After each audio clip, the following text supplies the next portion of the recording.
0. Okay. Thank you very much. Thank you for waiting. Sorry to have kept you waiting, but we had a small technical problem. I want to welcome you and thank you for coming in spite of COVID and all these restrictions. So perhaps it's one of the last meetings for some time at least. But let's hope it will not come to a general lockdown. But let's first of all hope that people get more vaccinated and we have less COVID cases. So we had today already Chatham House Rule discussions with experts on the issue, or on the question if there's still post-Soviet space. Of course, it depends what you mean by post-Soviet space. Is it geographical? Is it geopolitical? Is it concerning the society? Does it mean all the people around the globe who have a post-Soviet mentality, whatever that is in the details? So yes, we had many questions, but the question really was also about how European Union should approach the neighborhood. You know, there are many neighborhood policies and instruments and Eastern Partnership. Nevertheless, many of us are very skeptical about the efficiency or about the results. So we come together tonight to a discussion on these issues, how Europe is perceiving this Eastern neighborhood, how should it perceive, how should it treat it? Is it treated this neighborhood in a just way? Is it cannot only be an Eastern Partnership existing if it's against Russia, or should it be developed with Russia, aside of Russia? So there are many, many questions how our neighborhood, and it's our neighborhood, especially also from the Viennese side, how we should treat it. Now, we will have a debate here on the panel, and I will present the participant of the panel immediately. Just to present myself, I'm Hannes SWOBODA. I'm president of the International Institute for Peace and of the Vienna International Institute for International Economics. So these are two institutes who are dealing quite a lot with the neighborhood, and I want to particularly to thank Marilia, who organized also this panel and invited guests, and it was, again, not so easy to come with the COVID situation, but thank you for those who came and could come, and of course I want also to greet our guest, our online guest, and it should work very well. Now we ask somebody to make some intervention and introduction into the subject, and we have found and invited one from the University of Vienna who has all these capacities and the knowledge and the orientation and the attitude which fits exactly onto that subject, and we couldn't find anybody better, not only in Vienna but internationally, than Professor PHILIPP THER, who will give some remarks. He was very hesitant because he didn't want to make a very concise and comprehensive introduction, but he wanted to make some remarks. But as anyway, this is a very fragile subject on a fragile region. It's just that what we expect to have some input into the subject. And I want particularly thank you, Professor THER, that you were ready to come and that you are here. And I may ask you to take the floor. And of course, you are invited to join also the debate afterwards if you want to give some intervention. But please, first of all, Professor THER from the University of Vienna, from the Institute for Central and European History. Well, thank you very much for the introduction. Well, the topic was allure. Is there still a post-Soviet space? But anyway, before I start speaking, I have to admit that I really did. The invitation came short-term 3-4 weeks ago, and I really did not have time because I was also abroad in Switzerland last week, and so I cannot give you a really, well-prepared, structured keynote speech. It will be more or less an improvisation. However, of course, the talent for improvisation is something which one can learn from all post Soviet and, of course, also post-communist societies. So in that regard, I hope I will be forgiven if it should be too long, inexact, or whatever. I don't have a watch, so I would be grateful if you give me, each 10 minutes a sign how much time I have spent. Now, my thoughts about the end of the Soviet Union and what came thereafter will be structured in basically three domains. One, a couple of remarks about the concepts of space. What is that, post-Soviet? Then a history of that space, independently whether we want to label it as post-Soviet or not. And then finally, brief remarks about the Russian-Ukrainian conflict. Now, with a long historical background, however. The Soviet Union is nowadays only a space of common and yet conflictual memories. It is also a space for academic studies and for very many area study centers. I've spent time in some of them, the usual Eastern Europe and post-Soviet studies center, which you find at every major Anglophone university. But even so, we get across that term all the time. I sometimes wonder about the durability of spaces and spatial constructions that were basically resulting from the Cold War. And this is 30 years ago. And so I sometimes, ask myself, would we have spoken about a post-Habsburg or a post-Ottoman space 30 years after the dissolution of these empires in 1948, or even in 1938? I'm not so sure about that. And so therefore, I think we should consider about debunking spatial units that were constructed for political purposes, especially in the West, of course, but also there, and which are still kept up for geopolitical purposes, to take a term, geopolitics, which is very much embraced by Vladimir Vladimirovich Putin. I think you know why I give the full name. But we can certainly speak about a space of post- and neo-imperial Russian ambitions. That's for sure. That is more presentist in a way. And that also, I think, if we think in imperial terms, that also allows us to take a longue durée perspective reaching back to the Russian Empire, which after all was the only continental and multinational empire that survived World War I in Europe. So back then with a new ideological mission.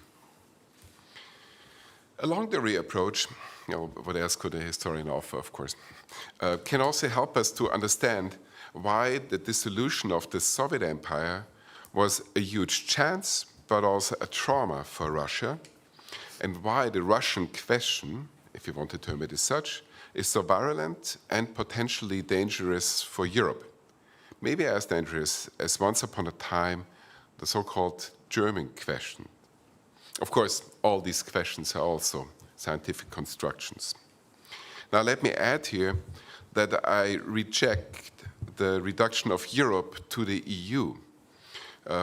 Europe goes, of course, beyond the current European Union, and the equation of both territorial units is as wrong as the equation of the Soviet Union with Russia.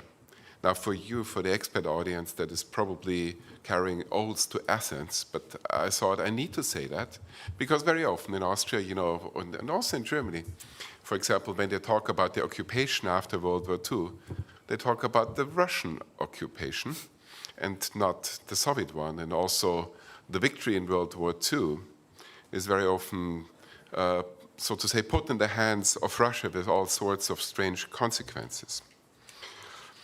It was a Soviet victory.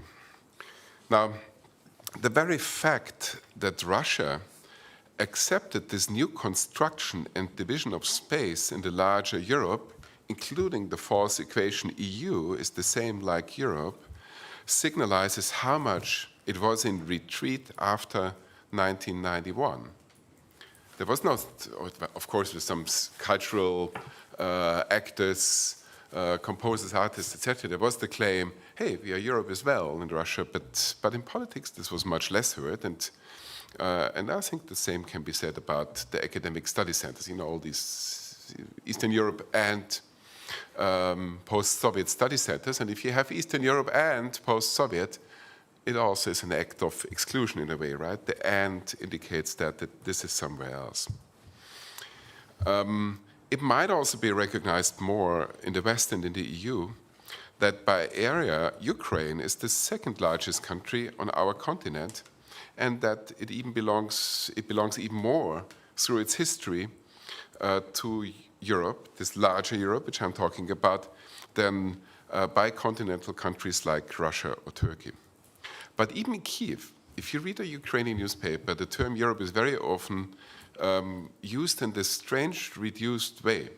Okay, so here's Ukraine and there's Europe. We're negotiating with Europe. We have an aspiration to join Europe, as if that was somewhere else.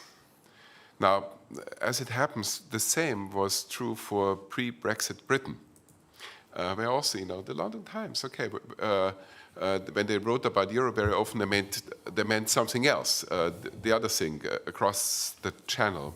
And so I think these more or less implicit divisions of space, the constructions of spatial units, can have very far-reaching political consequences. Now I come from the constructions of space to something which is, of course, also constructing them, the history of that space, which, of course, can be interpreted in various ways. If I talk a post-imperial Russian space, I think it helps us to acknowledge the huge losses suffered by, well, the larger Russia in 1991. Seen from an imperial perspective, which in Russia might be as vivid as the Cold War thinking, which introduces all these nice maps and divisions on the western side of the former Iron Curtain. So from an imperial perspective, in 91, there was the dissolution of the Soviet Empire, Russia lost all territorial acquisitions made through a period of almost 300 years, starting with Peter the Great, right, who expanded Russia a lot to the west, and, well, who even relocated the capital, as you all know, and the Baltic states, parts of Poland, etc. This was a huge territorial change.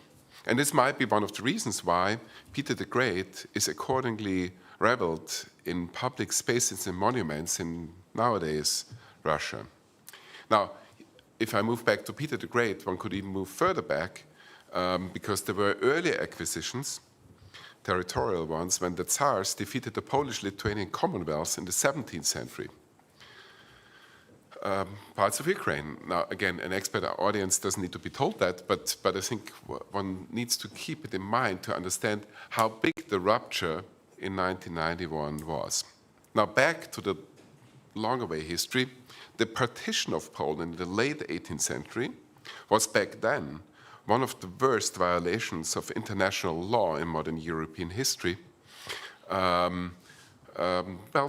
Gently assisted by the Empress Maria Theresia here, who accordingly, was not so happy to grab parts of Poland, but nevertheless she did.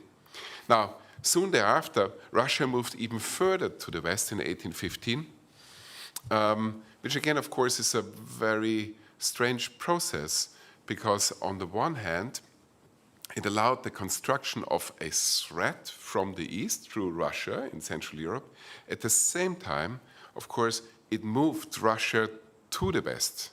So in a way, it Europeanized a, until then, more Eurasian empire. There was then a period of the Great Retreat in 1917, Brest-Litovsk, when Russia already once lost a huge chunk of all these vast lands acquired since the 17th century. Now, why they did that, of course, has a a complex reason, Russia being totally exhausted from World War I. And, well, maybe one of the good deeds of the Bolsheviks who simply wanted to have peace. Now, I'm not saying that they were pacifists by that. They wanted to have peace on the international arena to then focus all their forces on Russia itself and to eventually win a civil war, which was already up on the screen, one could say. Now, during that civil war, which is usually called the Russian Civil War, which is again one of those strange reductions of space and reducing a much larger history to Russian history. During the so-called Russian Civil War, eventually that facilitated then the Bolsheviks to expand into the Caucasus, to Central Asia, and to parts of Ukraine. And this is the very moment when the Soviet Union became an empire. Now, it might appear as kind of a paradox, but back then it accepted, well, probably it had to accept the independence of the Baltic states. What remained as a key issue was the conflict over Ukraine. Now, again, probably no need to tell an expert audience the war with Poland and then the war about Ukraine. Eventually, the Soviet Union regained the larger part of Ukraine, including Kyiv. But that victory was always overshadowed by, well, what one would call back then the Ukrainian question.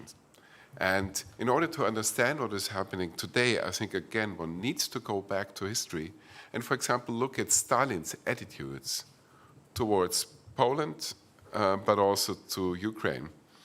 Poland, well, one simply can read his books about nationalism and the nationalities, where basically Poles, like Jews, are portrayed as useless traitors and a deterritorial nation. 10 minutes? You have already. I have already. Okay, very good. So I can keep the time limit. That's fine. I'm doing well. Now, what did that mean? A deterritorial nation? That, of course, the Poles would not get their own republic, a Soviet republic, also not the degree of autonomy in the Soviet republics, and that you can then persecute them in the Great Purges as, so to say, a superfluous nations of owners, trainers, so to say, well, Poles belonging to a social class which is not needed anymore. They're a social side, a social persecution, then interacted with a ethnic cleansing, if not even more, an attempted genocide of Poles within the Soviet territory. That was the fate of the Poles, but as interesting is Stalin's attitudes about the Ukrainians, who were basically regarded as traitors.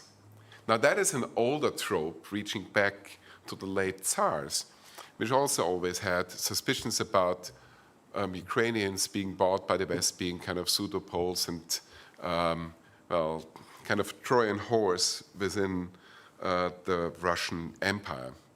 And I think it is important to know all this in order to understand the attitudes of part of the present-day Russian elite towards Poland, but also, of course, towards Ukraine. Well, then, if we move fast forward towards the end of the Soviet Union, then we can see what I mentioned before, that the territorial losses in 1991 were even bigger than those in 1917. Now, why did the largest remnant of the Soviet Empire, the Russian Federation, why did it accept that? And back then, actually even accept it peacefully.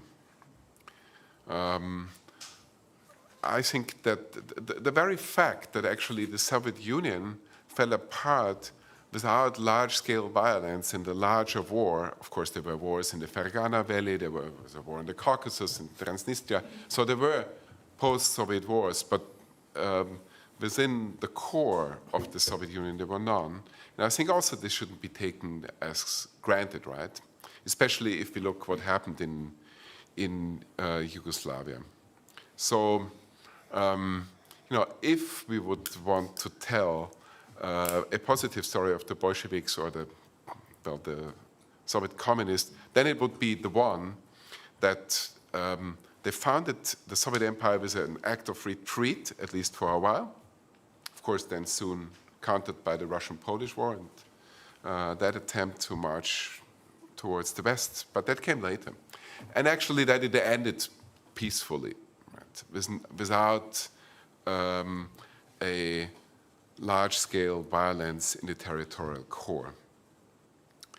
Maybe one of the reasons why it ended peacefully was also glasnost, because more and more people knew about all the violence, all the mayhem and the terror which was happening in those 70-plus years of that state.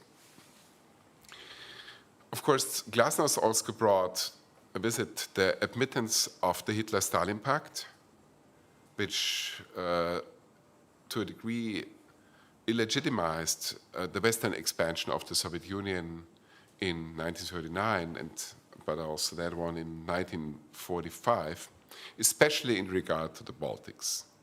In the very moment they had to admit that, it was difficult to keep up a claim on the Baltic states, which had been independent already before. Now, why is that important? Because again, if we speak about the post-Soviet space, where are the Baltics? Are they in the post-Soviet space? Most study centers, they aren't because they entered the European Union, but of course this is a question of perspective. But I think there is a certain degree of accepting that those countries were independent, that they left again, that they became independent again, and that it doesn't make that much sense to regain through a neo-imperial expansion. Now, the second reason why, back to that point, why did Russia accept what happened in 1991, including all the territorial losses? Of course, there was an internal fight between Yeltsin and Gorbachev. In a way, Yeltsin positioned himself as the leader of Russia against the leader of the Soviet Union, who then had to step back. So in a way, it was in the political logic, right, of that interior conflict also to accept those losses. And probably also there was, at least among the elites, parts of the elites, an insight that there had been an imperial overstretching. I mean, for what do you have an empire? The outer empire, at least, with all those satellite countries in the Eastern Bloc, if in the end it costs you a lot of money by cheaper delivery of energy, by other handouts. Of course, Eastern European states see that completely different, that they were exploited by the Soviet Union, but at least for the less advanced ones, I think that was not true. If you put up an economic balance, the VEEV is also a partner of this conference, as I saw here, then you could see that keeping up such a large empire, and especially under the conditions of the Comic-Con, was not good business. It was costing more than it brought. And I think enough people in the Soviet leadership knew that. Of course, there was also the debts and really the economic disaster of the late Gorbachev years. By the way, as an economic leader, Gorbachev was very weak. If you look at the fiscal policy, at the economic policy, the kind of decentralization, this clearly did not work. And so, indeed, the Soviet Union was economically bankrupt, just like Yugoslavia was bankrupt as well, by the way. And then it soon it became preoccupied with internal secessionists and threats, especially in Chechnya. But last but not least, I think I would, maybe I might overstretch my argument here, or it might sound too positive, but I think in 1991 because of this insight into imperial overstretching, I think there also was a moment of what I would call democratic peace. There was a desire that Russia, as a democracy, should live in peace with its neighbors. And of course, there's the old myth, the old liberal myth, about democracies, but also a myth which was taken over by very many Marxists, that actually if you divide up larger spaces between democracies, that you can reach peace, that this will be a solution to many, many conflicts. And I think that also there was this kind of desire that Russia as a democracy might retreat, but then might gain through peace. And of course, it also had all these internal problems. I'll come now to the next part. Why do we then see this partial turnaround in the 1990s, when this moment of democratic peace, which included the peace with its neighbors, was increasingly lost? Well, first of all, there was a general nostalgia for the Soviet Union. And if you read Svetlana Boym, stemming from the Soviet Union, then making a great career as a professor at Harvard University, in her book about nostalgia, unfortunately she already died a couple of years ago. When you see what she wrote about nostalgia, nostalgia is not that much about the past, it is about the present day.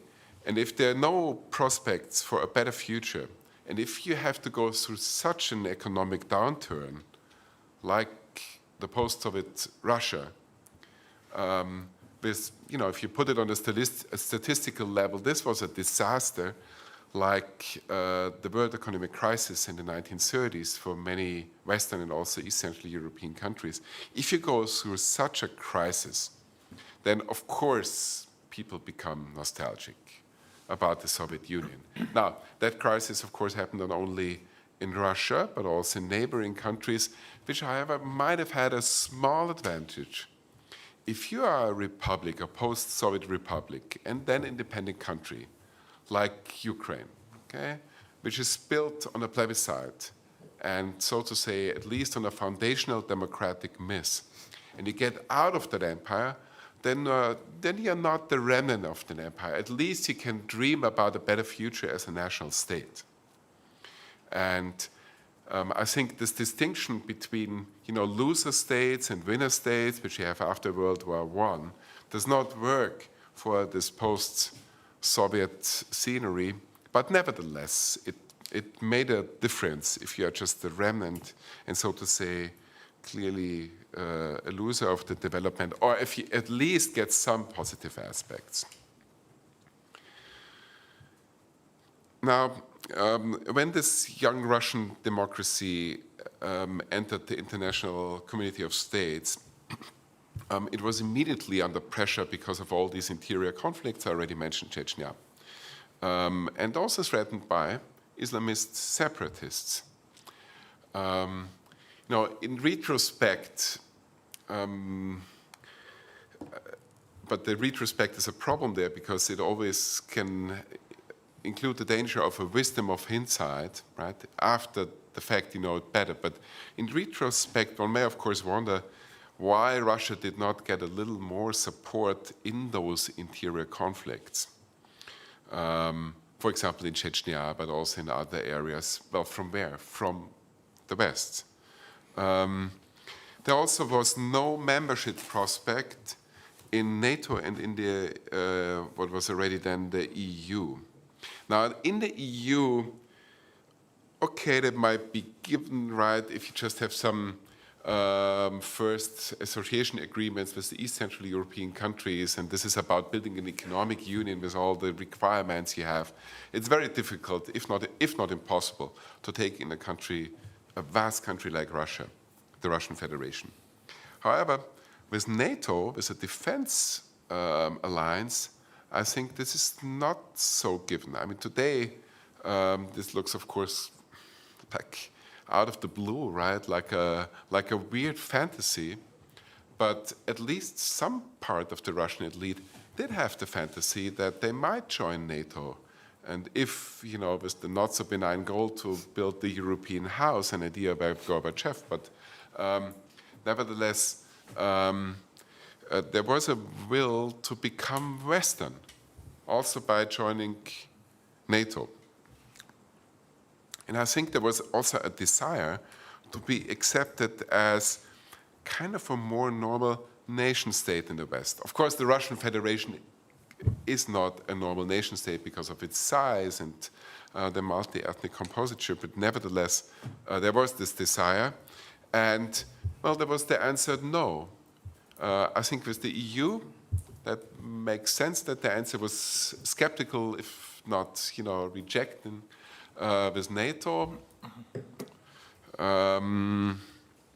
Well, if it is a truly North Atlantic alliance, then Russia is at least located in the North Atlantic. Of course, things then changed also very quickly in Russia itself, 1993, the White House, and eventually the degradation of the young Russian democracy into an oligarchy. I'll now, speak as if I would have bullet points. In a way, this economic order taking power by these oligarchs, I think preceded a change of the political system. It preceded the degradation of the Russian democracy into a political oligarchy. There was also an external exhaustion of this vision of democratic peace, armed conflicts in neighboring countries, especially in the Caucasus and in Transnistria, where Russia had to position itself and it eventually decided to position itself. I think first, in the first years, this was about filling vacuums of power, which it did rather reluctantly. Post-Soviet borders were still accepted, and by and large, I think one can still speak about the policy of external restraint, which made sense if you want to build up a democratic state, if it is not a nation state, but at least a federation, then don't change the borders, right? That made sense. So Abkhazia, when it separated in a bloody war from Georgia, did not become a part of the Russian Federation. Issuing of passports did not happen like in Eastern Ukraine nowadays. So there might have been some tacit support, but not such an open one. Crimea is even more instructive for showing restraint. There was a pro-Russian party and even separatist party winning the regional elections in the mid-1990s. So back then, Yeltsin, the Russian Federation, could easily have grabbed Crimea, but it didn't want to do that. And so, also due to a compromising, fairly smart policy of Ukraine, the Crimea remained a part of Ukraine back then. However, you also see the first stationing of army bases abroad, especially in Transnistria. So, in a way, the pre-formation, a military formation of this post-imperial Russian space. Sorry, I came back to Switzerland with a cold. I'm tested, so I believe I'm not spreading COVID viruses, but nowadays, who knows? It doesn't stop, okay. I might need a fisherman's brand. But let's, for now, continue. Now, all these increasing chaos, insecurity, and this unclear status of Russia still accepting the post-Soviet borders, restraint on Crimea, but well, in Transnistria, this was less clear. Why would you then, station an entire Russian army there? Abkhazia. East Central European countries watched this, and I think it made them wary, right? what is to expected from this Russian Federation. How stable is it? How accountable is it? And it certainly also drove these countries towards the NATO.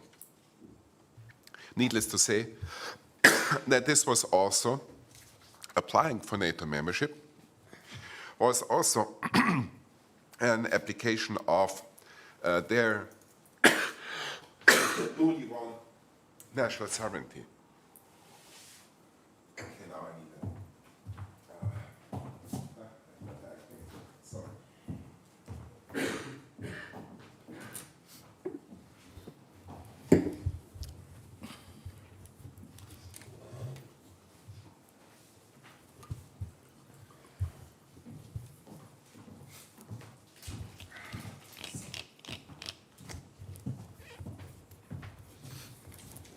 This is a Swiss virus from last week. So, okay, the East Central European countries did what nationally sovereign countries can do. They apply for membership in alliances. Now, here also we can see, of course, within the best and in a competition between the EU and the NATO, it was also in a way much easier to enlarge NATO. So NATO enlarged prior to the EU, accepting all these new members. Now here I'm moving towards international politics, and that will be the last part of my talk. I think by and large all the conflict which we're now having might be labeled as kind of a tragic conjuncture of Russian foreign policy, which was still fairly constructive with NATO expansion. Now, with that, I'm not saying that the expansion was wrong, because let's imagine the scenery that Poland and other countries nowadays would not be members of NATO. And what kind of international problems they would have now, maybe similar ones to Ukraine. Anyway, NATO was expanded, and Russia was, of course, not happy about this. Had been different predicaments in the early 1990s. One could even can point to various announcements, right, of the United States, but also of other NATO members. Well, the expansion should not go too far. And actually, with this Russian, constructive approach, I think it also can be seen in the former Yugoslavia, where we joined the alliance to stop the war. Of course, there were tensions and different traditions, but nevertheless. Now, in 1999, there was a caesura through the Kosovo conflict, which in many ways, of course, was a post-Bosnian, post-Dayton conflict that had been left unresolved. So again, I wouldn't blame anybody that it broke out or how it broke out, but nevertheless, it did break out. And then there was this Western intervention, which, of course, was different from the joint intervention in Bosnia and Herzegovina. But I think the worst part of that, and that is why I speak about a tragic conjuncture, was that it happened at the same time that NATO accepted the first big round of new members. So, of course, from a Russian perspective, this looked like, okay, we are on the defensive and they are taking advantage of us. In 2004, there was the invasion of Iraq. Responsibility to protect, right? That was a slogan formed in Kosovo. And another round of expansion of NATO. And so Russia, of course, again felt on the defensive.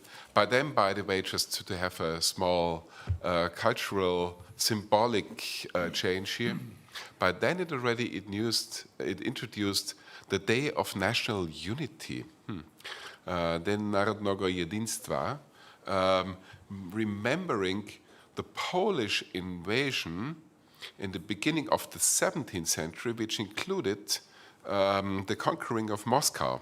And by the way, the Poles, in contrast to Napoleon, they really could hold on their Russian acquisitions for a number of years. But anyway, this also, this was a symbolic move by Putin in 2004. By then, the Putin government had consolidated.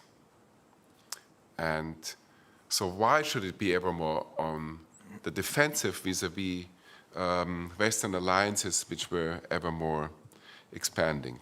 At the same time, the Orange Revolution in Ukraine happened, and then we can see the first major political intervention in the neighboring country against the Orange Revolution. Now, whether the Orange Revolution should be called a revolution is another question. I think no, because also it was not a nationwide revolution, it was just a change of government. But anyway, here we can see the first massive move of Russia abroad to really mingle into the politics of a large neighboring country.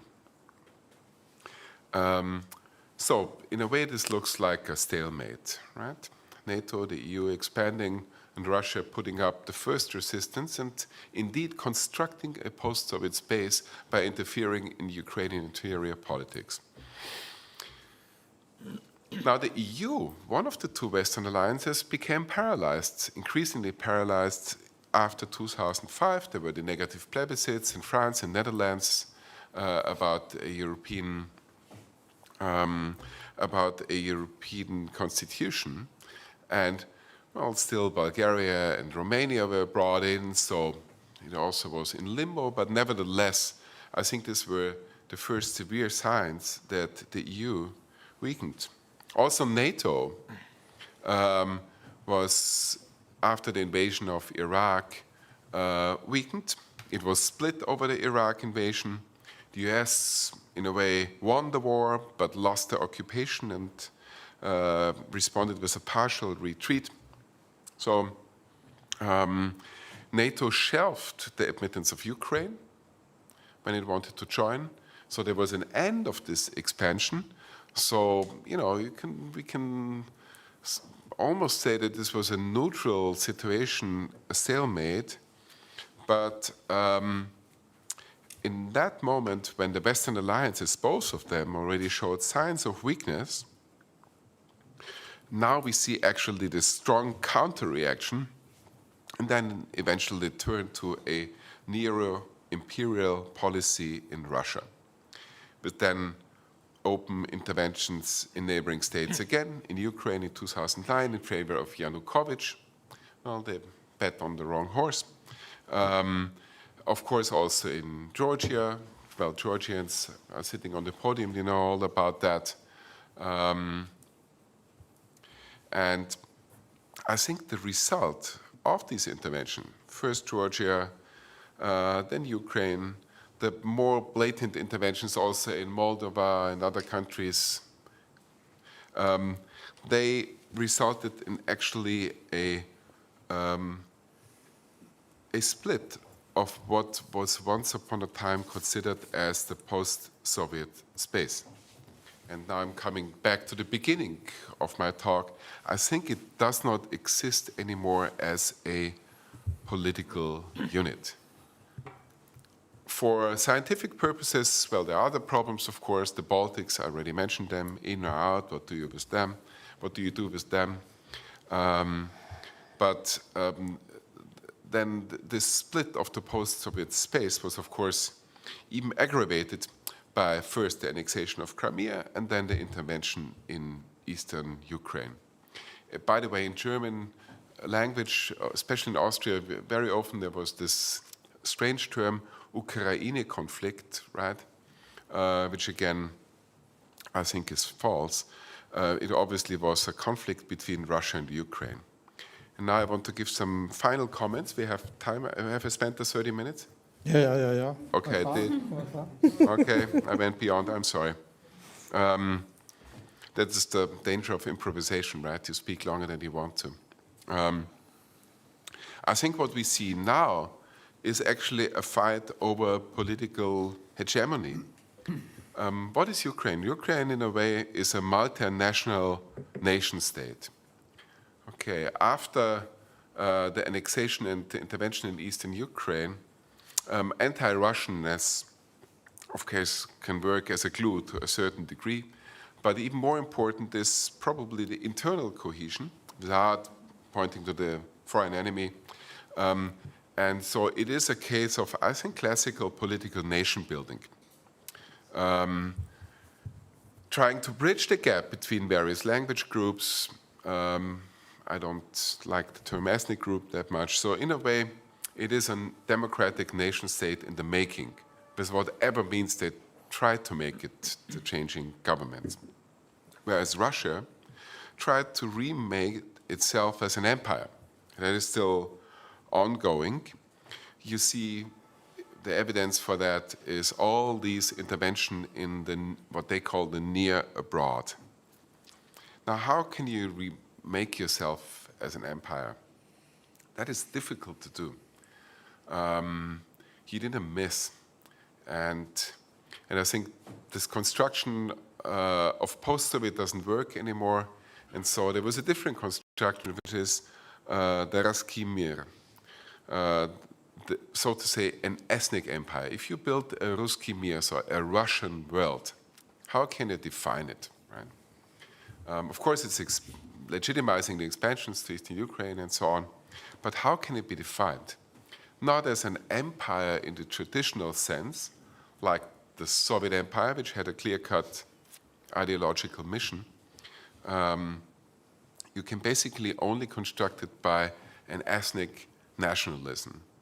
And I think that is the problem of the post-Soviet space. Thank you for your attention. Thank you very much.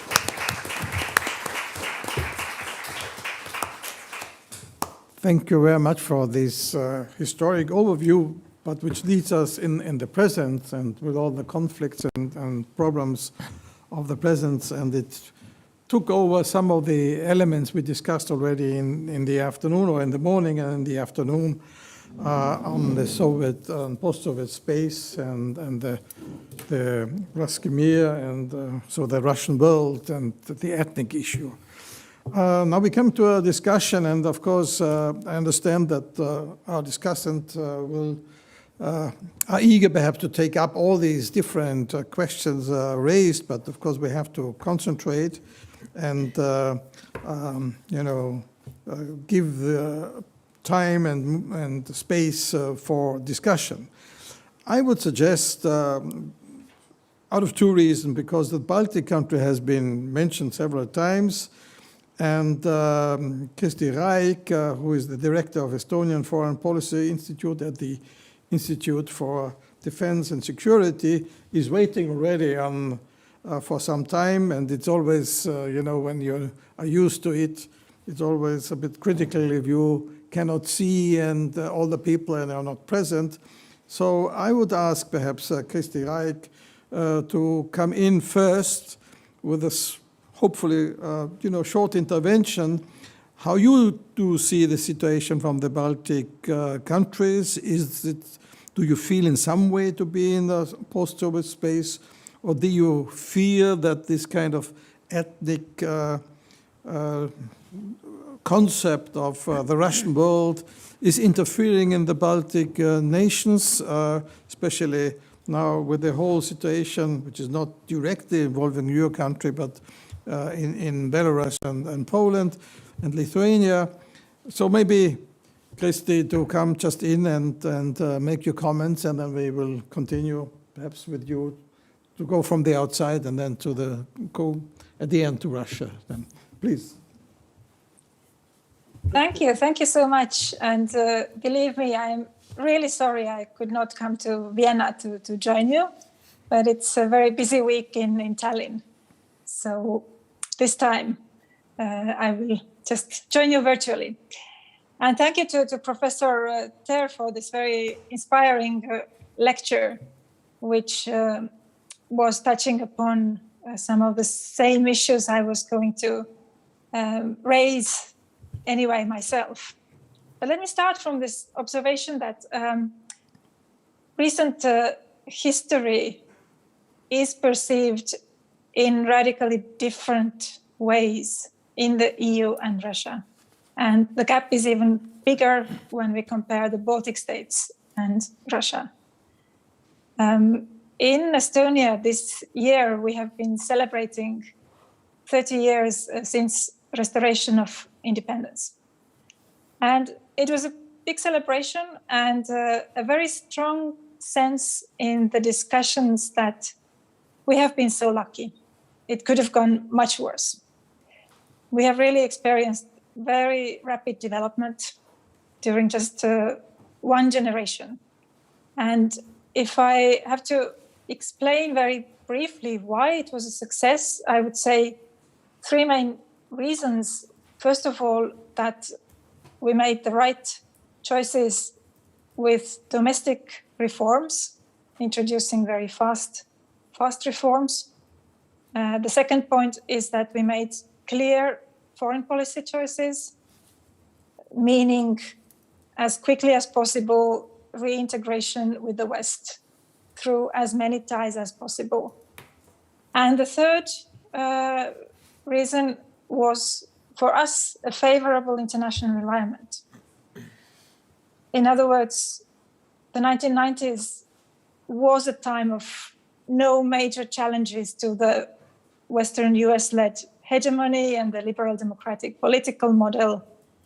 And at the same time, the reunification of Europe was a major strategic goal, which was shared by Europeans and Americans. And Russia was relatively weak.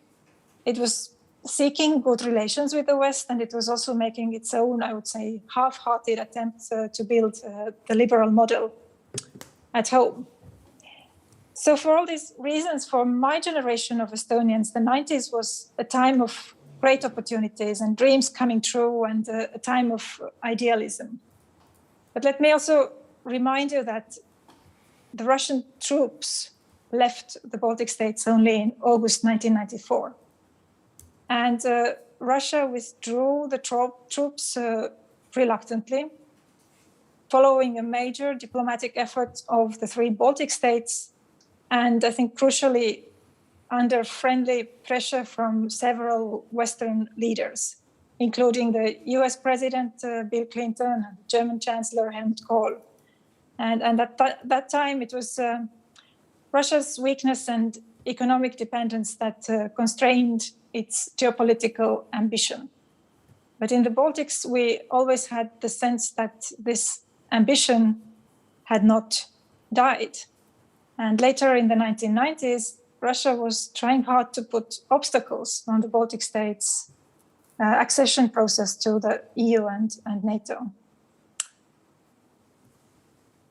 So jumping to today, now we know it was perhaps the biggest misperception that was common in Europe after collapse of the Soviet Union, that Europe was now going through a linear process to be free and whole and democratic and secure.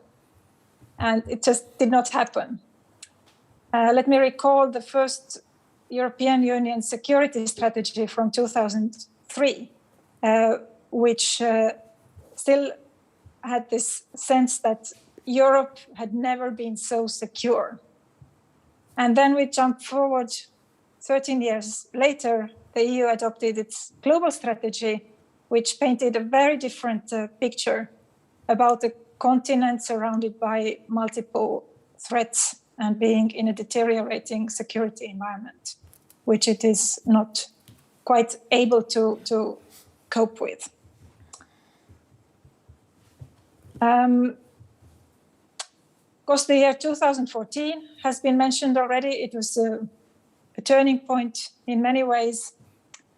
From the Baltic perspective, until then, the Baltics were kind of in the margins of the EU's Russia debate and warning about Russia's growing authoritarianism, which was a development visible already then, and warning about Russia's ambition to kind of regain its sphere of influence in the post-Soviet space. But then 2014 changed the debate in the EU. And I think now we are still in this new situation, not so new anymore, where we basically agree on three, in the EU, we agree that there are like three systemic sources of tension between the EU and Russia. And these are of key importance for the space between the EU and Russia. And first of all, there is the fundamental disagreement about the European security order. It has been an increasingly important goal or even obsession for Putin's regime to rebuild its influence in the post-Soviet space. And Russia has kind of tried to present its aspirations for a different kind of security order in Europe as a path to stability. But what it has really been seeking is, in my view, a security order where great powers define the rules and determine the balance of power, agree on division of spheres of influence, and then the smaller ones are bound to accept that. And this is not a recipe for real enduring stability. For the smaller nations neighboring Russia, that's not the way to build stability. And of course, this is most visible in the case of Ukraine, which is kind of continuing to actually shift away, further away from Russia, detaching itself from Russia and tying itself more closely to Europe. This is an ongoing process that one Estonian diplomat has called the biggest geopolitical shift in Europe of this century. And one may argue that it's a continuation of the dissolution of the Soviet Union. And very quickly, the two other major sources of tension, enduring sources of tension, well, secondly, Russia becoming more and more authoritarian. And I would like to note that the lack of a mechanism in Russia to ensure a stable transfer of power is something that is a major source of systemic fragility. And at some point, change will come, but then it is likely to be abrupt and destabilizing. And then the third source of tension is kind of Russia's perception of the EU and NATO, which we see more and more clearly how Russia is trying to sow division, tries to undermine the organizations, tries to undermine the Western model. And this has been a kind of process that has evolved over several years. And in this process, both the EU and Russia have turned to an increasingly defensive mode. And in the EU, we had this idea of the EU spreading and creating security in Europe through promoting democracy and through economic integration and kind of expanding the same model that the European Union was built on internally after the Second World War. And yet what has happened is that the Russian regime has started to see the possible spread of democracy and even increase of economic interdependence with the West as a threat. And it has become more and more inward-looking and kind of isolationist. So from the EU's perspective, it has been trying to support democratic reforms and economic integration, and at some point was kind of thinking that this model could be extended also to Russia.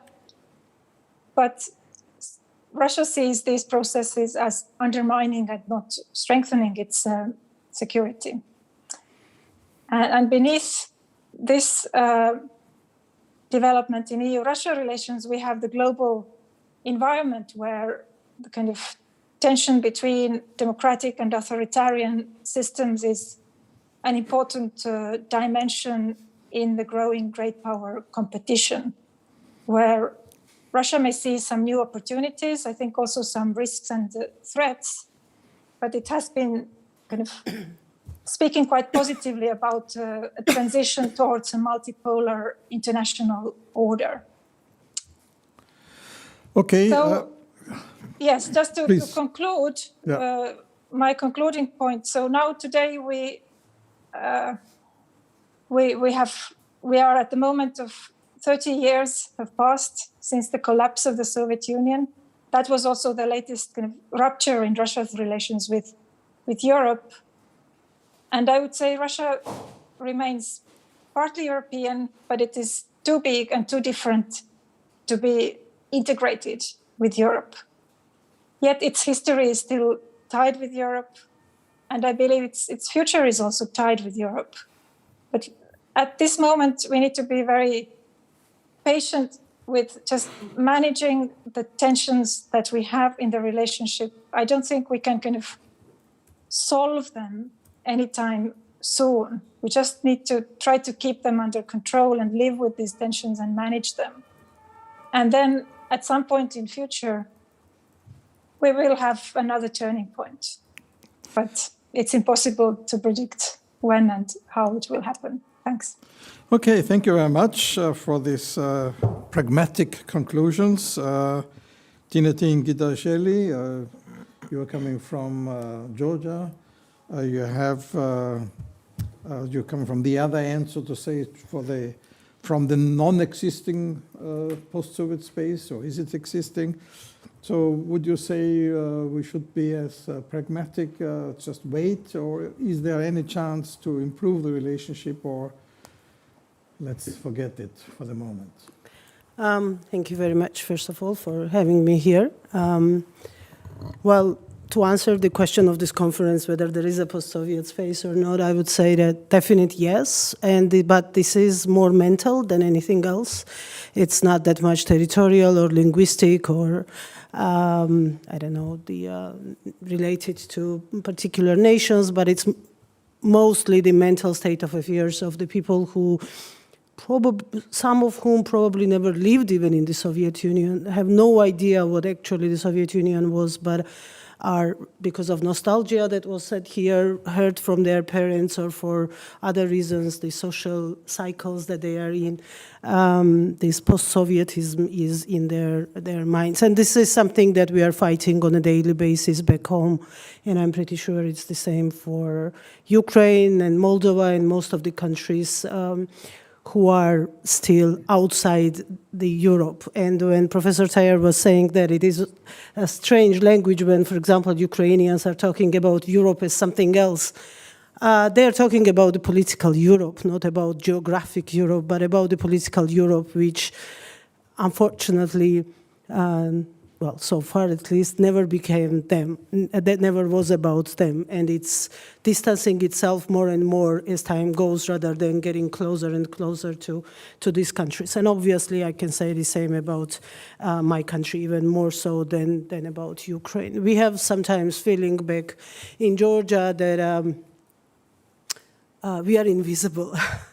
That world does not see what is actually happening and how it is happening in Georgia. And it always needs a second example in order to wake up. Well, the most recent one obviously was 2008 and then 2014, when 2008 never served, unfortunately, as a wake-up call, and it took occupation of Crimea for the West, for this political Europe to understand what was actually going on. But it was the same in the 90s, when Professor was talking about this period in Russian history after the breakup of the Soviet Union, of a different Russia, of a country, new democracy that was going to have peaceful neighborhood policy. we somehow missed that Russia in Georgia. We don't remember that Russia, because from day one, it was always there. It was very visible. It never hid itself.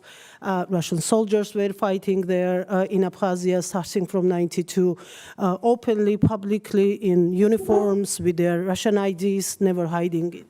And since then, it's been an ongoing fight. And again, this is not obviously the first time I've heard the story of the breakup of the Soviet Union and first years and beginning of the new Russia. And again, it always, every time I hear it, it makes me feel once again that we are in invisible world that nobody could see and nobody. The only difference between 2008 Georgia-Russia war and the war in Abkhazia was that there was no Facebook and Twitter, and CNN cameras were not there during the war to show to the world what was going on. Otherwise, there was no difference. It was all the same.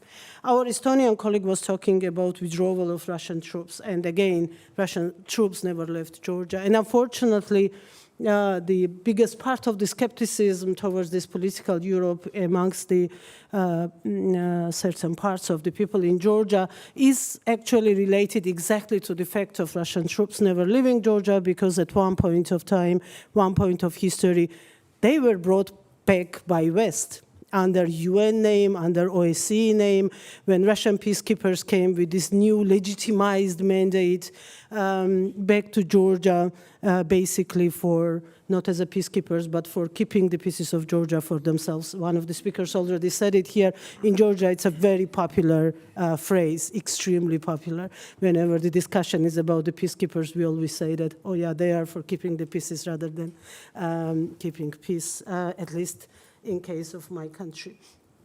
And obviously then in 2008, they came back again massively, and now we have 4 different military bases on the territory of Georgia, and tens of thousands of Russian soldiers occupying, as an occupying force there.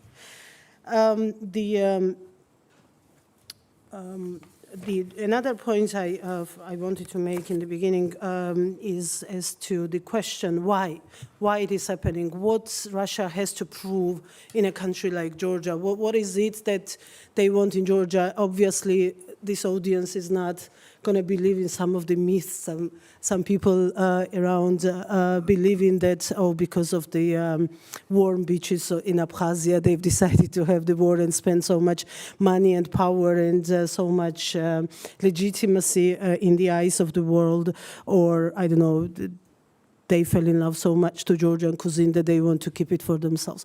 Obviously, these are not the reasons why it is all happening. And we always have, we are like a broken record, probably. We always have the same response to these questions that every time Russia fights in Georgia, they do not fight Georgians, they fight the West. They fight exactly that stream of enlargement of NATO, enlargement of European Union, the political West coming closer to Russian borders, the freedom coming closer to Russian borders. And every time Russian soldiers are shooting on the territory of Georgia or grabbing another territory, they are trying to prove that it's not going to happen anymore.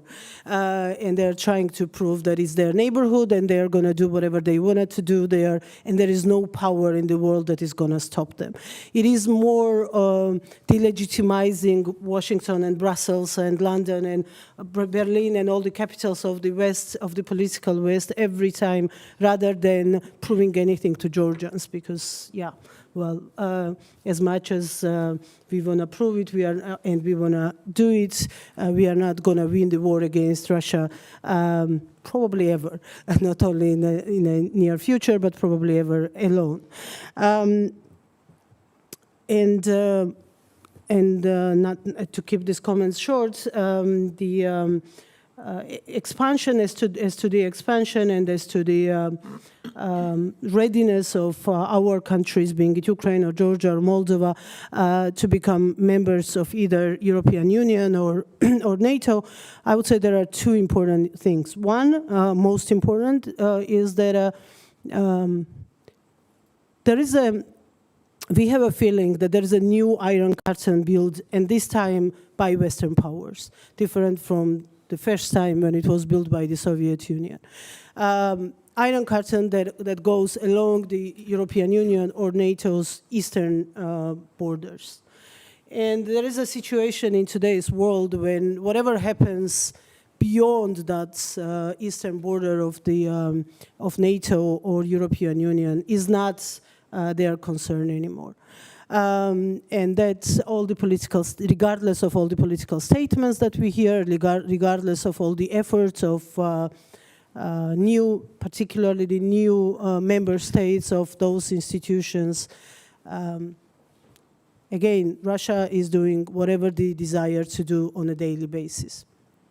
And constant refusal of membership is actually approval of that veto power of Russia in those institutions. Because particularly in case of NATO, and I can speak more freely about NATO rather than European Unions, there is no single objective reason why Georgia should not be a member of NATO yesterday, long time ago.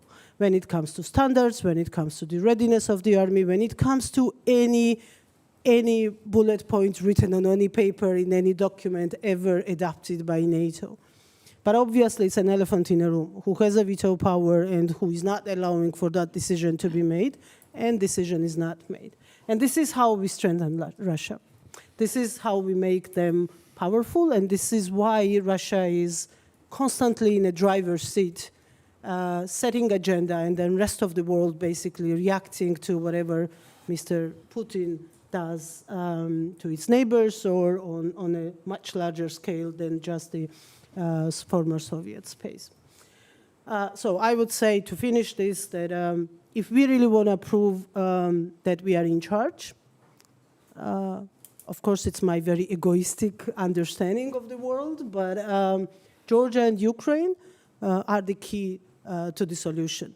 Membership of Georgia and Ukraine to NATO is a key to the puzzle. This is what makes sure that Russia understands where decision-making is, how decisions are made, and that they are not in charge. As long as we keep pushing those countries outside the Union, either of them, outside the alliance or the Union, we make Russia stronger.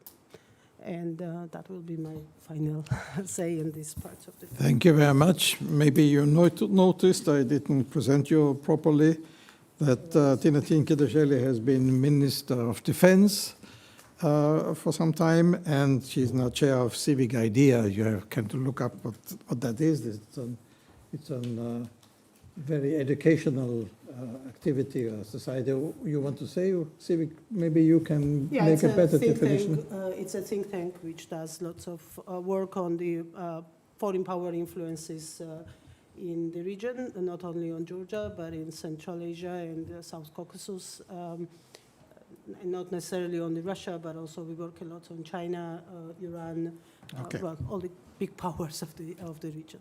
Okay, thank you very much. Now we come to one Russian voice, not the, because there are many Russian voices, as we have heard, to Tatiana Romanova. She's professor at the St. Petersburg State University. And maybe you can present us your point of view. Okay, I was asked to speak about EU-Russian relations primarily, and then I will also try to address some of the comments that were raised, and then we can go to the general question of this conference later, maybe in the discussion. But basically, my first point is about the past, or I just want to give a very quick retrospect of how EU-Russian relations evolved from the very beginning in the 1990s up until now. And I think we can discern 5 different stages, with basically the EU offering the framework, Russia challenging it, and then some reassessment that happened as a result of Russia's challenge. And the initial framework was the Partnership and Cooperation Agreement, where Russia pretty much agreed with most of the ideas that the European Union suggested. And Russia actually wanted to be as close to the European Union as possible, to the point that there are clear clauses on legal approximation and things like that in the Partnership and Cooperation Agreement. That stage didn't last long. And towards the end of the 1990s, Russia already became disillusioned. Russia challenged that. We can see that in the two strategies that were published in the European Union and Russia. And as a result, we saw a revision of the framework with the political and security dialogue added and the energy dialogue added to EU-Russian relations. So that sort of like pacified the situation for a while. Then Russia sort of increased its demand for equality with the European Union, and that resulted in Russia rejecting the offer of the European Union to join the European Neighbourhood policy, and Russia and the European Union setting up four common spaces and the roadmaps for the common space, for four common spaces, sorry. The next sort of challenge produced itself towards the end of the sort of like the years 2000, towards 2008, 2010. It can be linked with the conflict in Georgia, of course. It can also be linked to the presidency of Medvedev, and that brought some renewal of the relations. It brought the visa dialogue between Russia and the European Union, brought the partnership for modernization. It brought sort of like more equality in the relations the way Russia saw it. So Russia and the European Union also initiated a new discussion, on the new partnership agreement, something that never brought any results. And then, of course, the last challenge happened in 2014, and that challenge was too big for EU-Russian relations, and basically led to nearly a suspension of those relations. And we know well sort of like what brought that suspension. Basically, throughout those years, Russia has constantly been looking for more equality in EU-Russian relations. And Russia's concept of Europe has also evolved. From the early 1990s, where Russia sought to become a part of Europe, through the late 1990s, beginning of this century, when Russia basically said, well, look, we are in Europe anyways, so we don't need your recognition, we are a part of Europe. To the point when Russia actually started referring to the European Union as Europe, saying, well, basically implying clearly that there is Europe and Russia is not a part of it. So the discourse, the present discourse on Europe is clearly different from what we had at the beginning of this century. So what are the current trends? And I come to the second part of my presentation. Well, first of all, we see a vicious normative competition between Russia and the European Union, with Russia trying to define and redefine many notions like democracy, human rights, and Russia basically challenging the monopoly of the West to define those notions. There is also a very interesting discussion and very sort of like and a very revealing discussion on rules-based international order, or rules-based multilateralism that the European Union advances. And Russia referring to international law and challenging that notion, saying that you cannot unilaterally redefine international law. So there is this vicious normative competition, which I believe is key for EU-Russian relations of today. There is an understanding of clashing perspectives, but except sort of like at the paradigmatic level, there is this understanding, but that understanding does not produce any practical consequences. Well, the shared and contested neighborhoods, well, we talk a lot about it, and that's the area and the perceptions that's the area where views and perceptions probably clash the most. I agree with KRISTI that this is the conflict which is closely linked to security arrangements in Europe. And it is also the region where we see normative competition at its full, with both sides, in fact, referring to the sovereignty of these countries, and with both sides understanding that sovereignty differently, as sovereignty as a choice for primarily cooperation with them. Economic relations between Russia and the European Union are stranded between sanctions, resilience, and selective engagement. We did talk a little bit about trade flow and economic relations cushioning the crisis in EU-Russian relations. That's true to an extent, but at the same time, we have to admit that mutual sanctions lead to thinning of the safety net, as does, by the way, the Green Deal and the energy transition. So it also thins the safety net that exists in EU-Russian relations. And energy relations are also currently and frequently simplistically politicized when various technical issues by both sides are raised to the political level, and each side basically reproaches each other for using it as a leverage. What we also have in today's EU-Russian relations is the lack of trans-governmental relations. That came to an end with EU sanctions, when most of relations at low level between officials were suspended, were postponed. And I think that doesn't ease the situation, because basically many technical issues are not solved at the right time, and then they are politicized and brought up. We also have problem with transnational relations, with people-to-people dialogue, with the dialogue between the business. And this is partly the result of the sanctions, but this is also the result of the fact that dialogue between civil societies is geopoliticized on both sides, due to different reasons. But there we also have the thinning of the safety net between EU-Russian relations. And the third part of my short intervention is about the prospects. And I think the prospects are relatively dim. So we'll probably rely on selective engagement in the short term, in the short to medium term perspective. And there are issues that we can still do together. In the political area, it's obviously things like areas like Iran, Middle East, Syria, Libya, to an extent. In economic field, yes, we still have trade, but at the same time we have energy transition and climate change. And for me, it's still a big question whether the European Union and Russia will manage to overcome their difficulties and cooperate on climate change. So there are things that favor that, but there are also things that challenge that dialogue.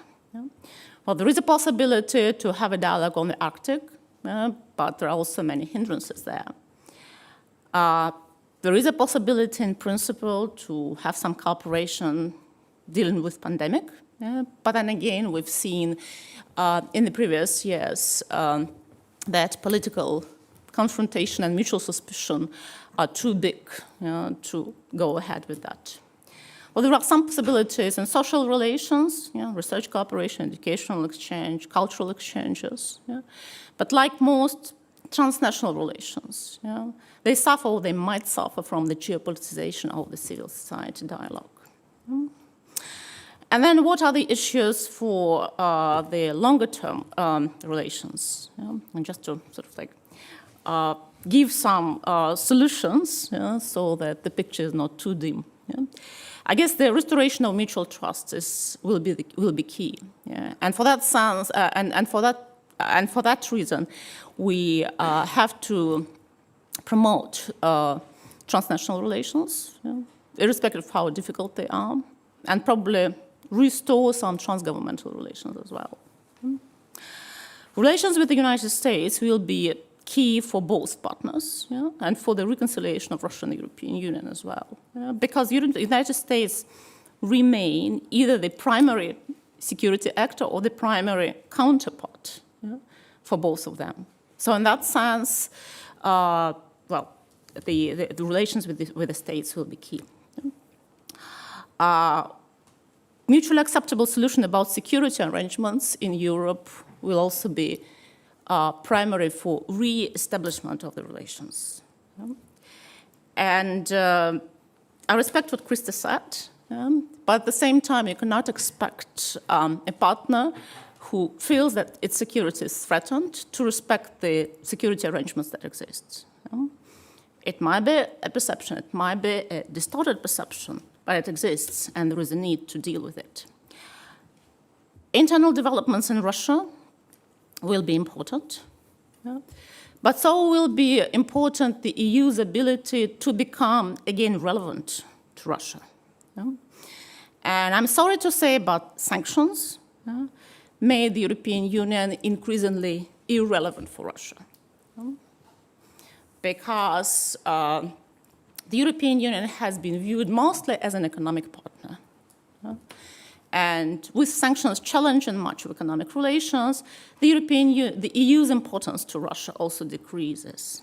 Of course, you cannot trade with member states of the European Union without the European Union. Well, you can trade, but you cannot progress with that trade. So in that sense, it's like Russia's reliance only on bilateral relations is short-term, in the sense that, yes, you can continue trade, but it's Brussels that sets the conditions for most of trade relations, for most of economic relations. So in that sense, you cannot avoid dealing with the European Union if you want to go deeper.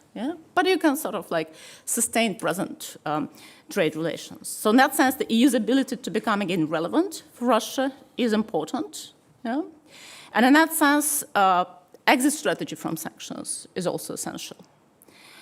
I like the fact that we talk a lot today about the notion of Europe. And I think there is a need for like substantial clarification there. With, on the one hand, sort of like challenging the EU's monopolization of Europe, but on the other hand, clarifying Russia's sort of like position on whether it feels it belongs to Europe or whether it feels something else. We don't have a longer-term strategy in EU-Russian relations, and I think it's problematic. So we need a longer-term vision.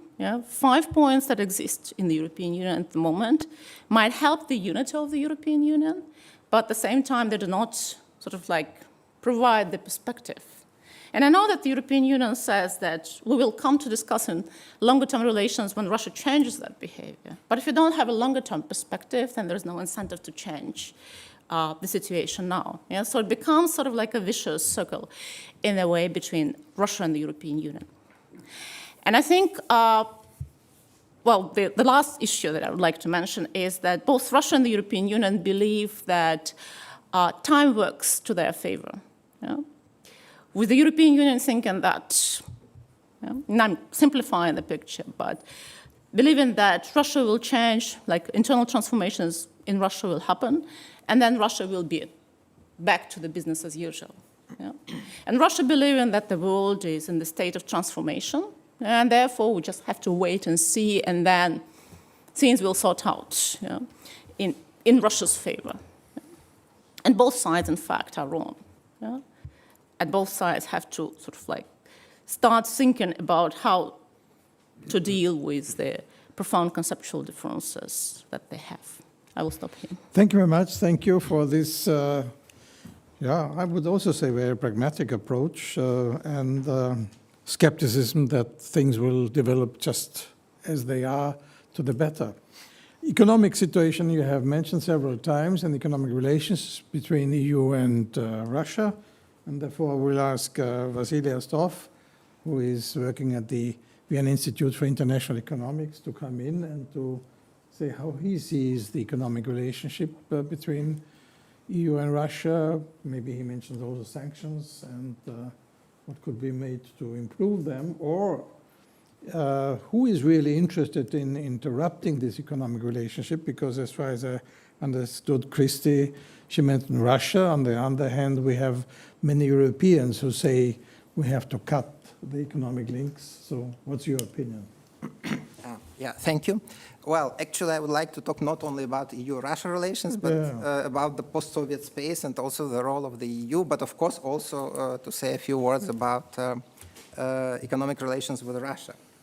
Well, the first observation that I would like to make is that if you look at the economic developments since the disintegration of the USSR in the so-called post-Soviet space, is that actually Russia has by and large performed better than most other post-Soviet republics, with some exceptions. The Baltics were an exception, and the oil-producing countries such as, especially Kazakhstan, but to some extent maybe also Azerbaijan, they did pretty well. But the rest actually didn't fare so well. And this is interesting because I think one of the motivations, or at least rhetorically, this was a rather strong sentiment in the late 80s, in 1990, 1991, when the USSR was on the verge of disintegrating. There were a lot of voices in the national republics at that time that Russia is exploiting us, we will be better off without Russia, these communists, they came from Russia, without them we will be another, Dubai or Qatar or whatever. And this didn't happen, yeah, with some exceptions, as I said. And probably Ukraine is the country which has been the biggest disappointment, yeah, because Ukraine, with its intellectual potential, with its proximity to Europe, with its highly skilled labor force, by and large, its economic performance over the past 30 years has been a disaster. Yeah? But I will come back to that. But even if you look at Russia itself, I would say even the economic development of Russia itself has been not a very big success. Yeah? I mean, of course, you can argue there have been ups and downs, and Russian economic development has always been prone to booms and busts. But I would rather focus not so much on the quantity of or on the pace of economic growth, but on the quality of growth. And here I think I will mention just one indicator, and this is the dependence on the energy sector. If you look at the dependence on the energy sector, if you compare the situation 30 years ago and the situation now, not only has it not decreased, but it has actually increased. And this is, this is not a good development in my point of view. There are different reasons for this. You can talk about the institutional problems, the bad investment climate, and so on. In this context, I would like just to mention that I think the failure of practically any integration steps between the European Union and Russia has definitely contributed to this situation. So now we are in a situation where basically, yes, as Tatiana has mentioned, there is trade, there is energy dialogue, and of course energy is important for Russia, it's an important source of revenues for the EU. Well, Russian energy is important, obviously. But institutionally, there is basically no integration. Yeah? And Russia and Belarus, as far as I understand, are the only two countries in Europe with which the EU has absolutely no economic integration arrangements. With the Western Balkan countries, you have different types of agreements, the stabilization association agreements. With Georgia, Moldova, Ukraine, you have the so-called DCFTAs, deep and comprehensive free trade agreements. With Russia and Belarus, there is nothing. And I think this is a very unfortunate development because I think some sort of economic rapprochement, some sort of economic integration between the EU and Russia would have been advantageous. Of course, we're not talking about the potential membership of Russia in the EU. This has never been realistic from the very beginning. But some sort of common economic space, maybe even customs union, like the EU has had, for instance, a customs union with Turkey for a very long time. Yeah? Visa-free travel. So this type of visa-free regime, this type of things, I think, could have been conceivable and could have been realistic. it would have been good for Russia, because I think this would have attracted more investment, more Western investment, and this would have helped to reduce the excessive dependence on the energy sector for the Russian economy, on the one hand.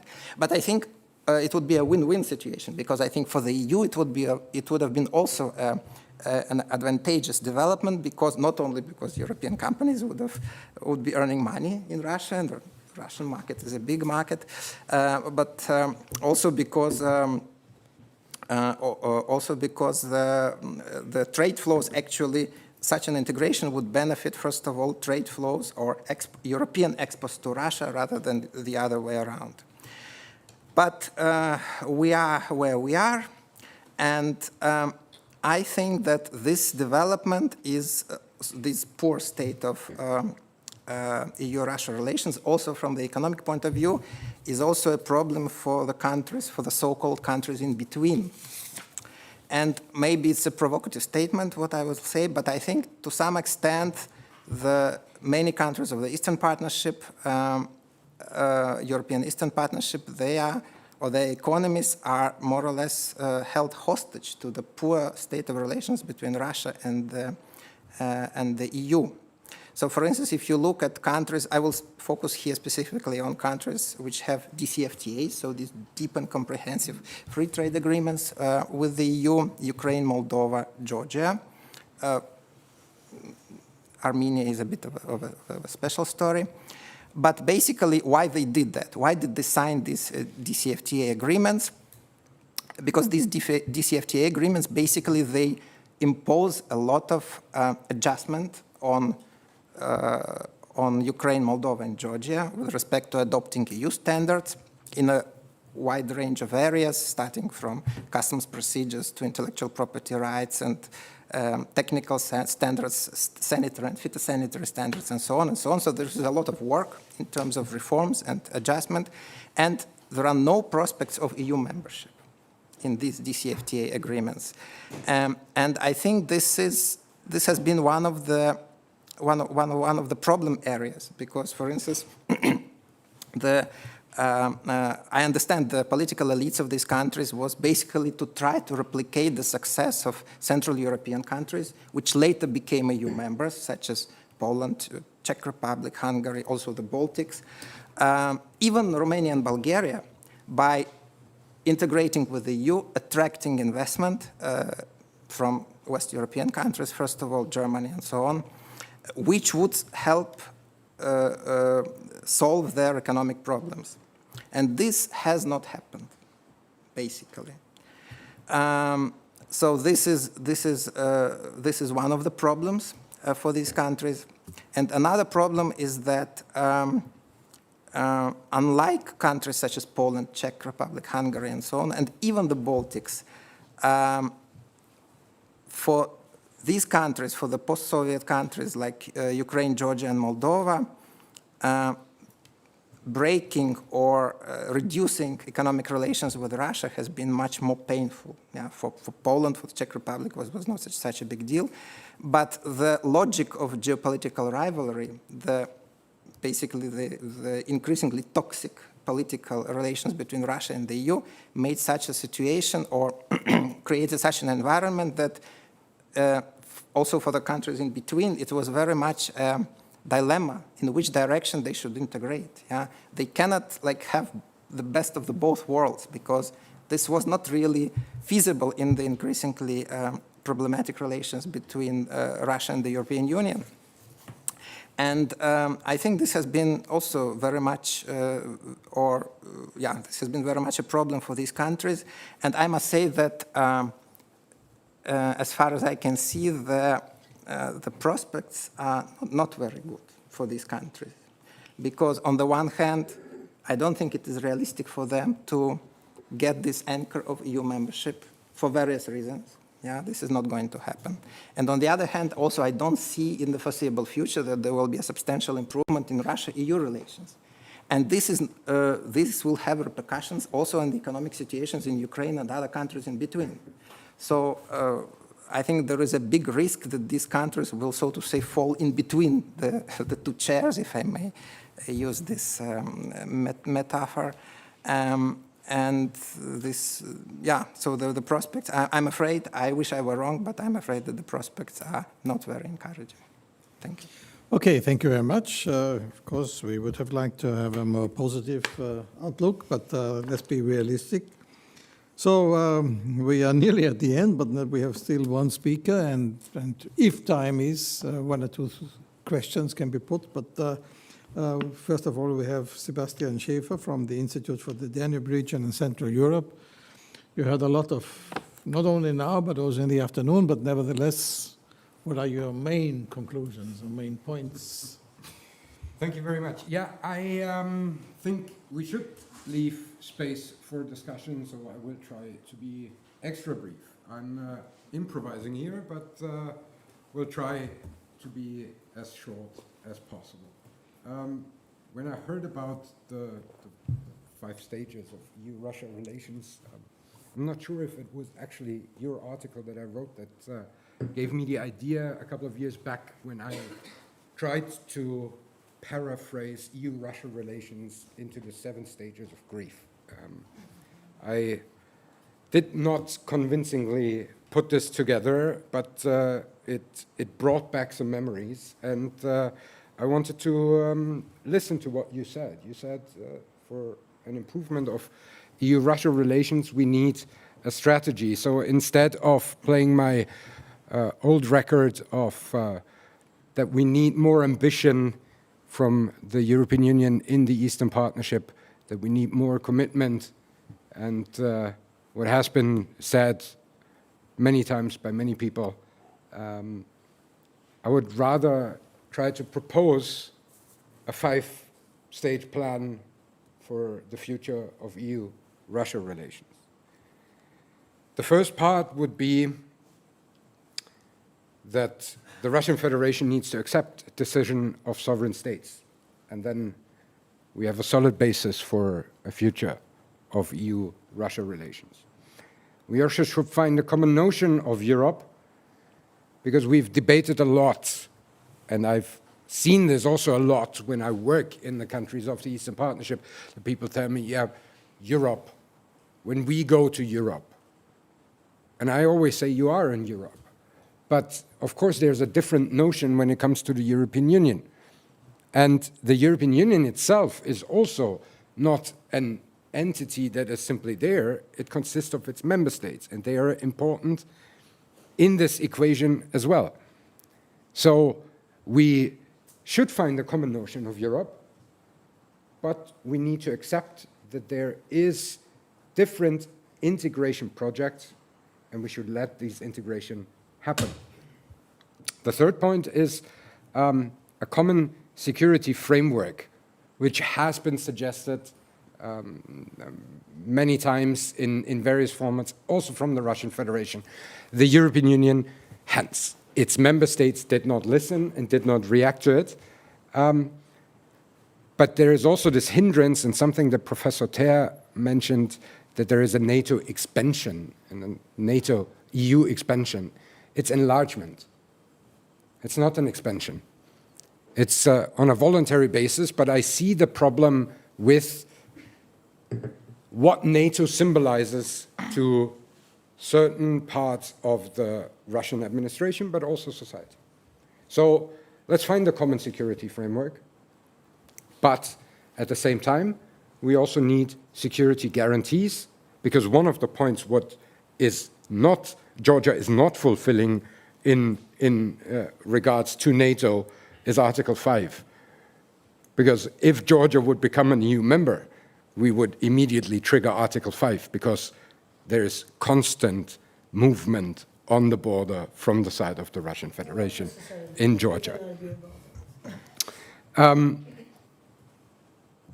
What we also should find in the perspective is the acceptance that it is, the shared neighborhood is a win-win situation, especially when we look at it from an economic perspective. So it's not a cake that gets smaller, and it's not a zero-sum game.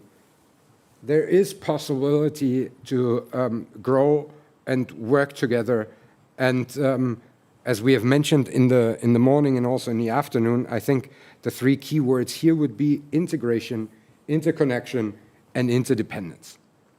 And last but not least, what brings people, what brings hopefully governments together is overcoming challenges, and there is one gigantic challenge, and you touched upon it also a little bit, which gives me a little bit of hope in that regard.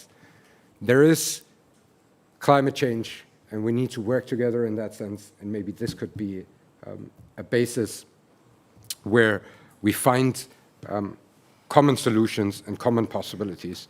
So the framework, the 5-point framework for the future of EU-Russia relations that I just wrote down on the spot a couple of minutes ago is maybe a good basis for the discussion that can follow here. Thank you very much. Thank you very much for being brief, and I don't want to destroy the optimism, but if you look at climate change and the dependence on oil, then maybe there's a strong contradiction, because when I heard the results or non-results, but nevertheless the debate in Glasgow, I thought, what will countries who are very much dependent on fossil fuels, like Russia, how will they react, and what will they do for a transformation? But this is a real big issue, maybe a separate debate. But nevertheless, thank you very much for being brief. If there are 2 or 3 very short questions, I can take them. Otherwise, of course, we have to can discuss it afterwards at the reception. There's one. Yes, please.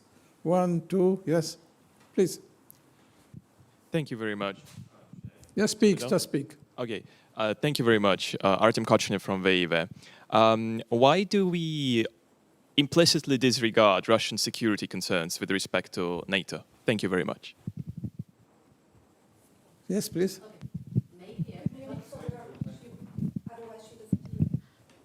Sorry. Does it work? Do you hear me? Speak, Yeah. speak.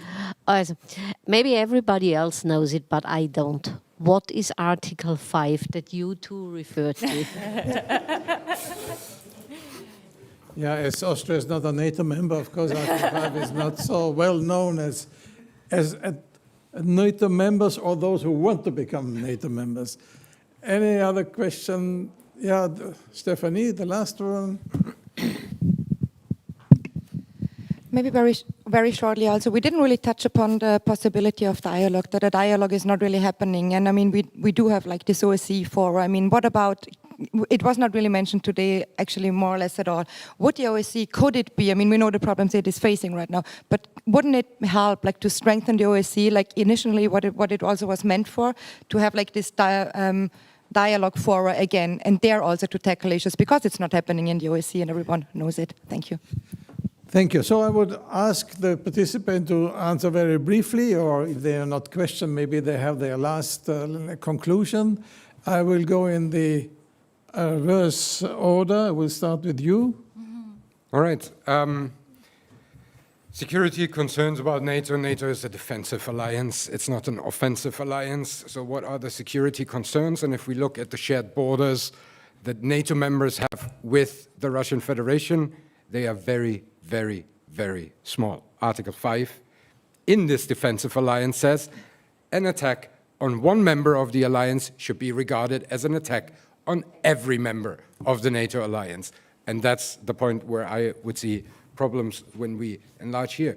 By the way, I also don't believe that a NATO membership is superior to an EU membership, but we would have to think about how we transform the European governance, the European institutions, in order to be ready, because I agree that a membership perspective to all the Eastern Partnership members should have been given at the latest in May 2009, when the Eastern Partnership was started. And the last point, dialogue. Yeah, fantastic. It's always good to talk to each other, and I always advocated for this, but dialogue also brought us the annexation of Crimea. Dialogue brought us the current situation in which we are in with regards to EU-Russia relations. And maybe that can be then a 6th point for the framework, or we put something together because climate change is not convincing enough as a point for the future. Dialogue is always something that we should aspire for, but we sort of have forgotten what dialogue means. We are not listening to understand the other person, we are listening to respond. Just like, you know, in many, many panel discussions, it doesn't matter what the person before said or the person afterwards, as long as I have gotten my points across.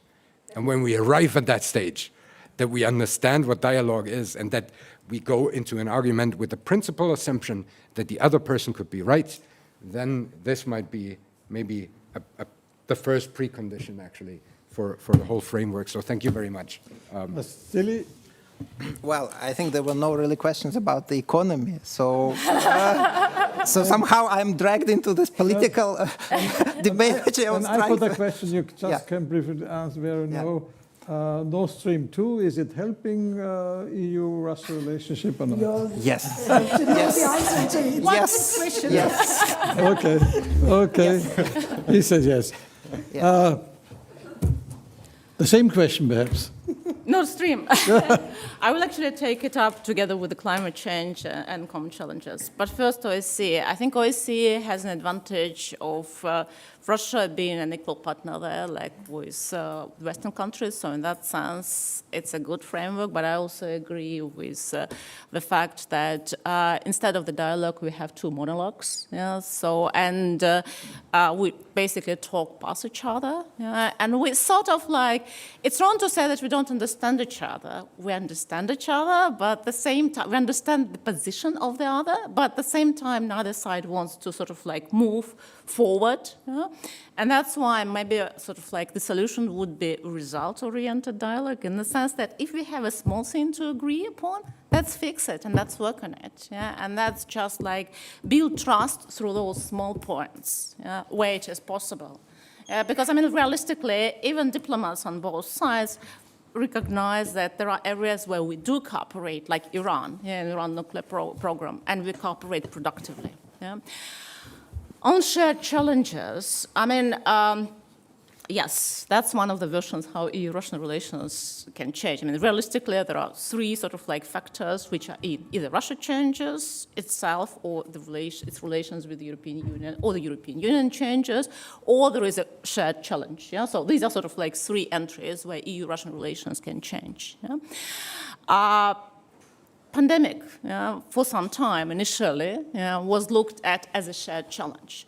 But obviously, either the challenge was not big enough, or the relations are so bad that we cannot sort of like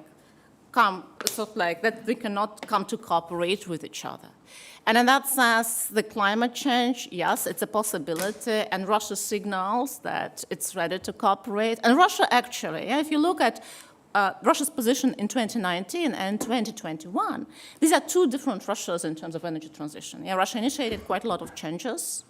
Russia adopted its carbon neutrality strategy, and it's moving quite fast. But at the same time, in the eyes of Russia, of course, energy transition contradicts climate change. Well, contradicts climate change because it sort of like challenges Russia's position and Russia's economy, and I think Vasily told us a lot about it, about how Russia still depends on the sales of oil and natural gas.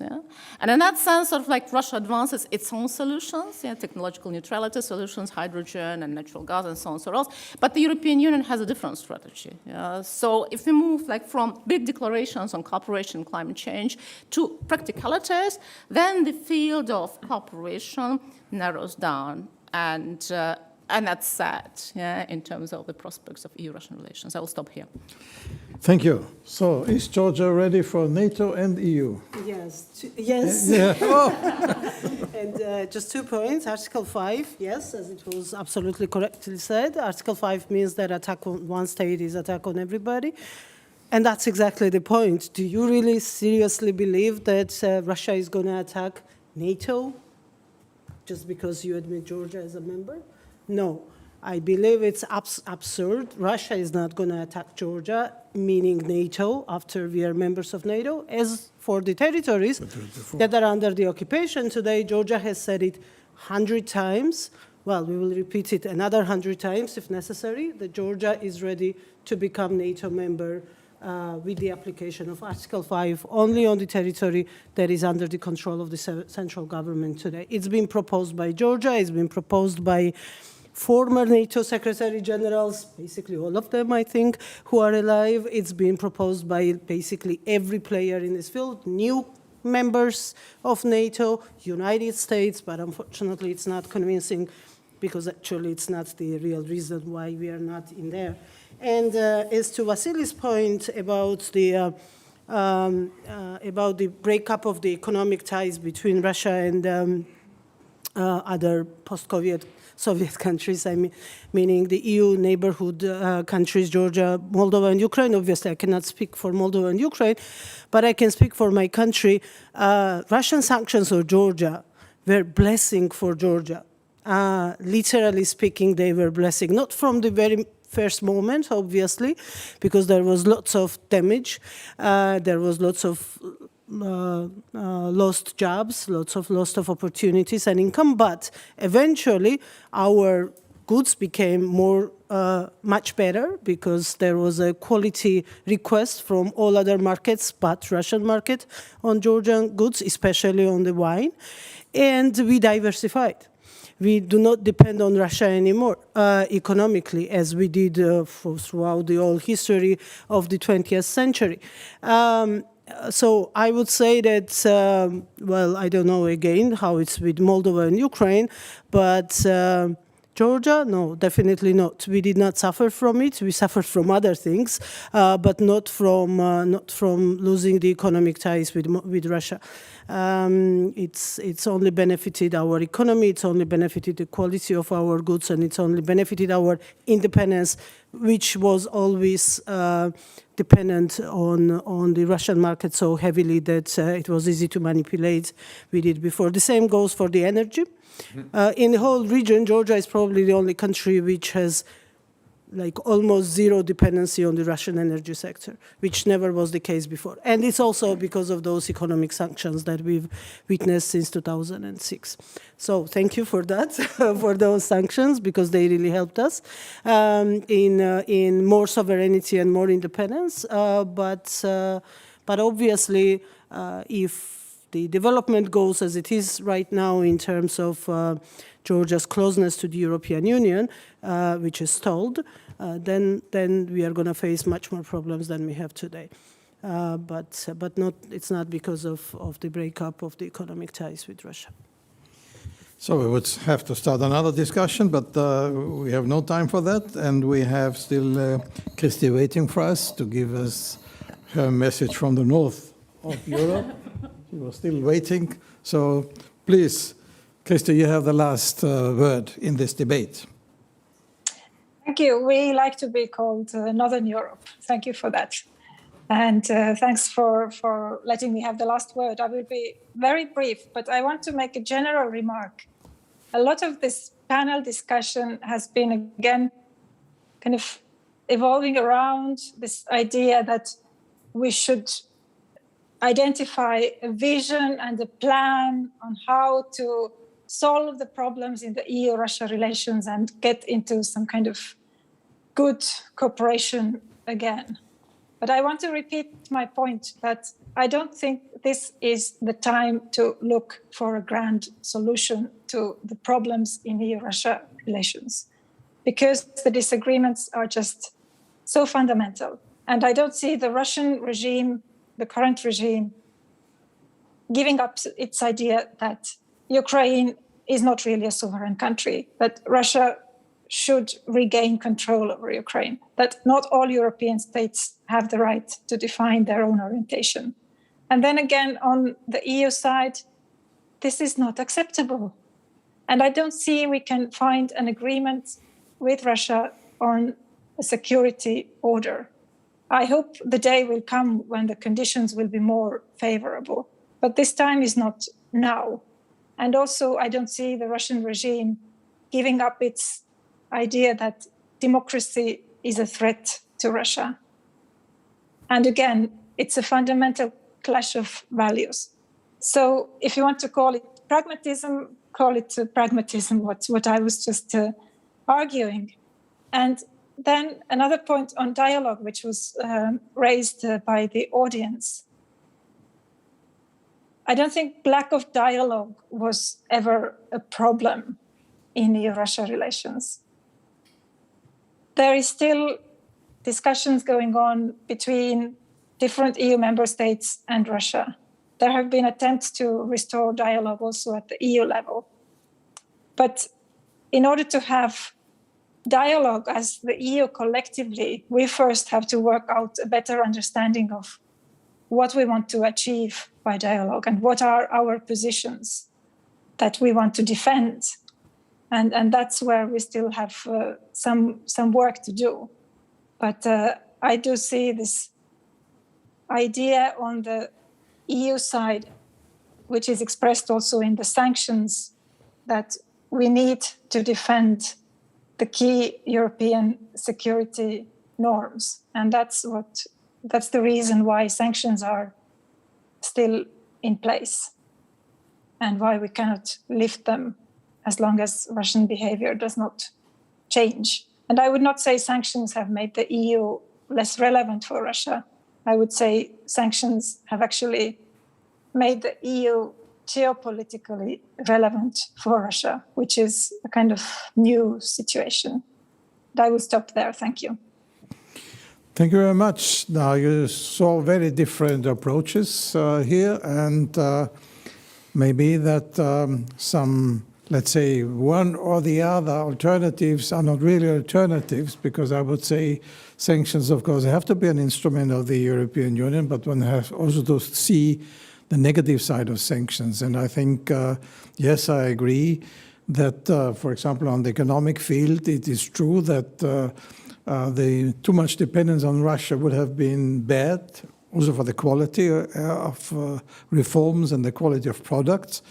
But on the other hand, if you have no economic relations and no economic development, as was mentioned by TATIANA, in the future, and if you cut all the links, I don't think that is good for Europe as a whole.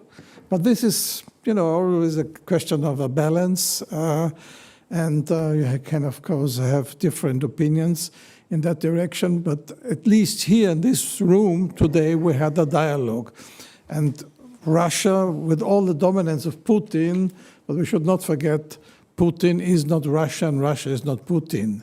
There are other people in Russia, there are other forces in Russia, and we should not lose the contact with these forces who are perhaps not on the same line as we in the West or in the European Union are, but who are nevertheless interested on changes in Russia itself and are not following just Putin's authoritarian way. Because on the other hand, unfortunately, we have also in the European Union people who follow more or less Putin's authoritarian way when we think about Mr. Orban in Hungary.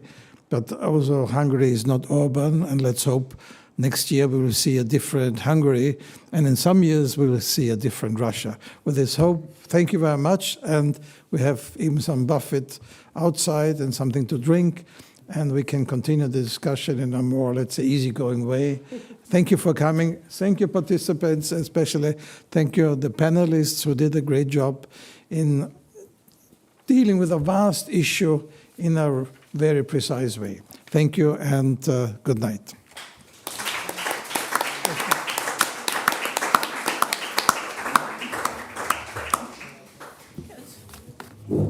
You also, the challenge is, okay,